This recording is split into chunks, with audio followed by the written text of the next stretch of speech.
மாண்புமிகு உறுப்பினர் உதயகுமார். மாண்புமிகு பேரவைத் தலைவர்களே, மூலக்கேள்விக்கு தொடர்பில்லாத மாண்புமிகு அமைச்சர்கள் ஏற்கனவே ஆய்வு செய்திருக்கிறீர்கள். திருமங்கலம் தொகுதிக்கு உட்பட்ட திருமங்கலம் நகரத்தில் அமைந்திருக்கிற அந்த பழைய பேருந்து நிலையம் தற்போது மேம்படுத்துகிற பணி நடைபெற்றுக் கொண்டிருக்கிறது.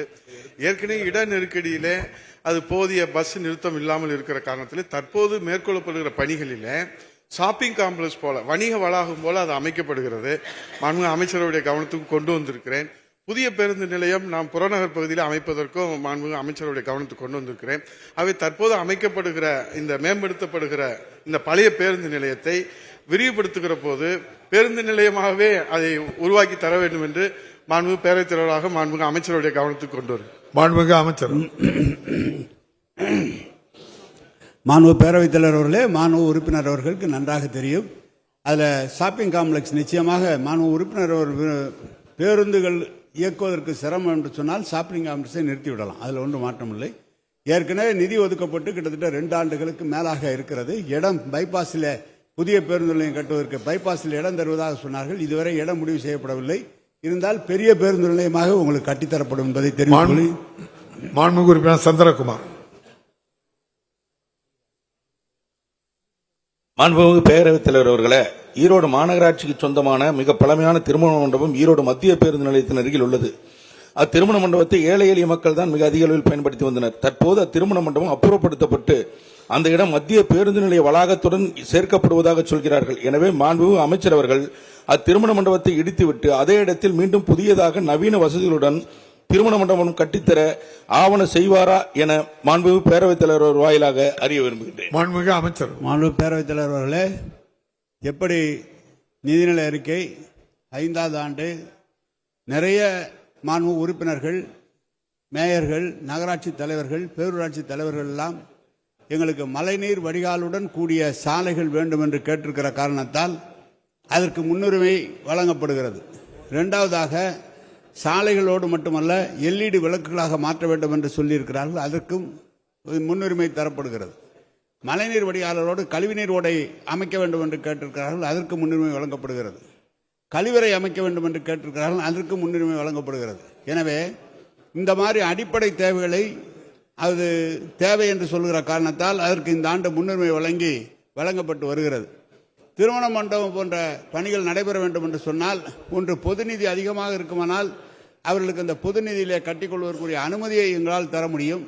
இல்லை என்று சொன்னால் மிகவும் பழமையான மண்டபம் அத்தியாவசியம் என்று கருதினால், மாண்புமிகு உறுப்பினர் கருதினால் அதை பற்றி ஆராய்ந்து அதிகாரிகளோடு கலந்து பேசி நிதிநிலைக்கு ஏற்ப அதை செய்வதற்கு அரசு முடிவெடுக்கும் என்பதை தெரிவித்துக் கொள்கிறேன். மாண்புமிகு உறுப்பினர் தாயகம் கவி. மாண்புமிகு பேரவைத் தலைவர் அவர்களே, திருவிக சட்டமன்ற தொகுதி வார்டு எண் 73 நியூ போரன் சாலையில் மாநகராட்சிக்கு சொந்தமான ஒரு திருமண மண்டபம் இருக்கிறது. 2004ஆம் ஆண்டு கட்டப்பட்டு திறந்து வைக்கப்பட்ட அந்த திருமண மண்டபம் கடந்த கொரோனா அலைவீச்சின் பொழுது 2020 மூடப்பட்டு மக்கள் பயன்பாட்டிற்கு தருவது நிறுத்தப்பட்டது. அந்த நிலையே இன்று வரையிலும் தொடர்ந்து கொண்டிருக்கிறது. எனவே மிகவும் பழுநாடு நிலையில் இருக்கின்ற அந்த திருமண மண்டபத்தை அகற்றிவிட்டு அந்த இடத்தில் மக்கள் பயன்பாட்டிற்கு உரிய வகையில் நவீனமான முறையிலே அந்த திருமண மண்டபத்தை அமைத்து தருவார் என்பதை தங்கள் வாயிலாக அறிய விரும்புகிறேன். மாண்புமிகு பேரவைத் தலைவர்களே, சென்னை மாநகரில் பல்வேறு இடங்களில் இதுபோல திருமண மண்டபம் புதுப்பிக்கவும் புதிய திருமணங்கள் கட்டுவதற்காக நிதி ஒதுக்கப்பட்டிருக்கிறது. எனவே மாண்புமிகு உறுப்பினர் தாயங்க அவர்கள் சொல்வதை கவனத்தில் கொண்டு இந்த ஆண்டு அந்த திருமண மண்டபம் கட்டித்தருவதற்கு, ஏனென்று கேட்டால் ஏற்கனவே இருக்கிற ஈரோடு நமது சட்டமன்ற உறுப்பினர் கேட்டபோது நிதிநிலைக்கு ஏற்ப என்று சொன்னோம். இதில் இப்ப சொல்கின்ற போது திருமணம் கட்டித்தருகிறோம் என்று சொன்னால் ஏற்கனவே இதற்கான நிதி ஒதுக்கப்பட்டிருக்கிறது.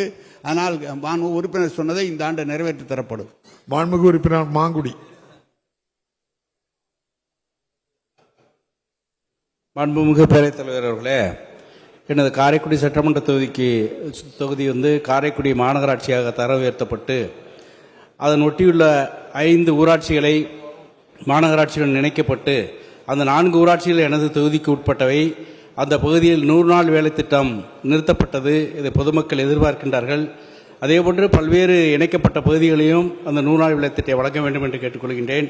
அதேபோன்று இந்த 5 ஊராட்சி பகுதிகளிலும் அடிப்படை தேவைகளை ஏதாவது வரையறை உண்டா என்பதை மாண்புமிகு பேரவைத் தலைவர்களாக மாண்புமிகு அமைச்சரவர்களை கேட்டு மாண்புமிகு அமைச்சர் மாண்பு பேரவைத் தலைவர்களே, புதிதாக உருவாக்கப்பட்ட நகராட்சிகளுக்கு மண்டல அலுவலகம் கட்டுவதற்காக நிதி ஒதுக்கப்பட்டிருக்கிறது.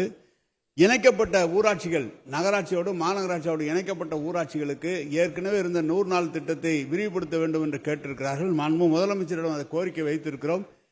அந்த இணைக்கப்பட்ட ஊராட்சிகளுக்கும் 100 நாள் வேலை திட்ட குழுவிற்குரிய நடவடிக்கை எடுக்கப்பட்டு வருகிறது. செய்திகளை உடனுக்குடனும் துல்லியமாகவும் தெரிந்து கொள்ள சப்ஸ்கிரைப் பண்ணுங்க.